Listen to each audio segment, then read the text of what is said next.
Assalamualaikum warahmatullahi wabarakatuh. Perkenalkan, nama saya Muhammad Ihsan Setiadi. Saya dari manajemen Asuri akan membahas bab 7 peranan akuntansi pertanggungjawaban.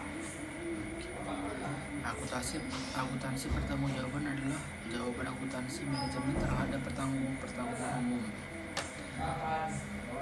Penggagalan bisnis dapat didefinisikan dengan mengendalikan tanggung jawab orang-orang untuk membawanya keluar operasionalisasi dalam sistem akuntansi pertanggungjawaban.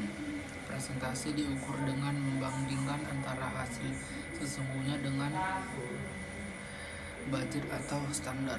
Ukuran penilaian utama adalah yang diperoleh dan bukan bagaimana hasil tersebut diperoleh. Pengertian akuntansi pertanggungjawaban. Menurut Hansen dan Mowen 2010, akuntansi pertanggungjawaban adalah alat fundamental untuk mengendalikan manajemen dan ditentukan melalui 4 elemen penting, yaitu pemberian tanggung jawab, pembuatan ukuran kinerja atau benchmarking, pengevaluasian kinerja, dan pemberian penghargaan.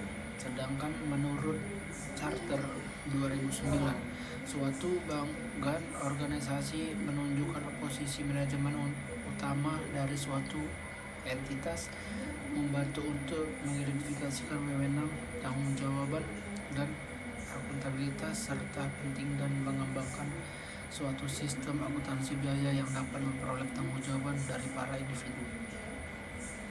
Konsep informasi akuntansi pertanggungjawaban. Informasi akuntansi pertanggungjawaban merupakan keluaran sistem akuntansi pertanggungjawaban. Konsep informasi akuntansi pertanggungjawaban telah berkembang sejalan dengan metode pengendalian biaya yang digunakan dalam perusahaan. Dalam sistem ini, informasi pertanggungjawaban tradisional, informasi akuntansi pertanggungjawaban merupakan informasi aset, pendapat, dan atau beban yang dihubungkan dengan manajer yang bertanggung jawab atas pusat pertanggungjawaban tertentu. Aset terkendali. Aset terkendali oleh suatu pusat pertanggungjawaban dapat dikelompokkan ke dalam 2 golongan. Pertama, aset terkendali dan aset tidak terkendali. Aset terkendali bagi seorang manajer pusat pertanggungjawaban adalah aset yang perolehan dan penggunaannya berada di bawah wewenang manajer pusat pertanggungjawaban tersebut, atau aset yang menggunakan berada di dalam wewenang manajer pusat pertanggungjawaban tersebut. Pendapatan terkendali.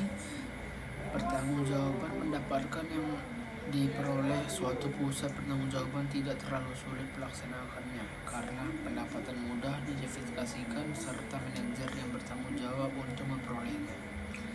Biaya terkendali.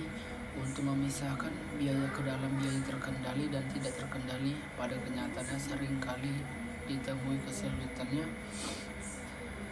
Pedoman untuk menentukan apakah suatu biaya dapat dibebankan sebagai tanggung jawab seorang manajer pusat pertanggungjawaban adalah sebagai berikut. Pertama, jika seorang manajer memiliki wewenang baik dioperasikan maupun penggunaan jasa, manajer harus dibebani dengan biaya jasa tersebut. Pusat-pusat pertanggungjawaban. Pusat-pusat pertanggungjawaban ada 4 macam. Pertama, pusat pendapatan, pusat biaya, pusat laba, dan pusat investasi. Macam-macam sistem tipe akuntansi pertanggungjawaban. Pertama, tingkat suku bunga, harga, dan tingkat pajak dan persaingan sangat tajam. Tujuan manfaat akuntansi pertanggungjawaban. Manfaat dari akuntansi pertanggungjawaban adalah: pertama, dasar penyusunan anggaran; kedua, penilaian kerja manajer pusat pertanggungjawaban; ketiga, pemotivasi manajer; keempat, alat untuk memantau efektivitas program pengolahan aktivitas. Sekian presentasi dari saya pada bab ini. Assalamualaikum warahmatullahi wabarakatuh.